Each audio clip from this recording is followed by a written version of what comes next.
रामराम मित्रांनो, कसे आहात? चला तर आज सकाळी सकाळी मी आलो आहे वॉच सेंटरला माझी वॉच रिपेअर करायला. वॉचचे काम झाले आणि मी दर्शनासाठी श्री गजानन महाराज मंदिर येथे आलो. मित्रांनो, गजानन महाराज मंदिर मध्ये दर्शन घेतले. त्यानंतर मी निघालो निपट निरंजनला महादेव मंदिर येथे. आपण बघू शकता एक निसर्गरम्य वातावरणामध्ये स्थायिक असलेले हे महादेव मंदिर खूप प्राचीन काळाचे असून याचे बांधकाम देखील दगडी बांधकाम आहे. मंदिराच्या आतमध्ये गाभाऱ्यात आल्यानंतर मी महादेवाचे दर्शन घेतले. त्यानंतर मी श्री माता नर्मदा माता मंदिर येथे दर्शनाला आलो.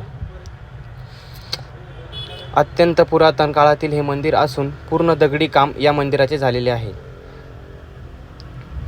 त्यानंतर मी आलो श्री राष्ट्रसंत जगद्गुरू जनार्दन स्वामी महाराज यांच्या कुटियेच्या दर्शनासाठी. निसर्गरम्य वातावरणामध्ये स्थायिक असलेले या मंदिराची शोभा खूप सुंदर दिसते. मित्रांनो, मंदिरातली पूजा दर्शन आवरून मी दुपारी घरी निघालो. त्याबरोबर दुपारी थोडा आराम केला आणि सायंकाळी मी आलो लालची पाणीपुरी सेंटरला. धन्यवाद.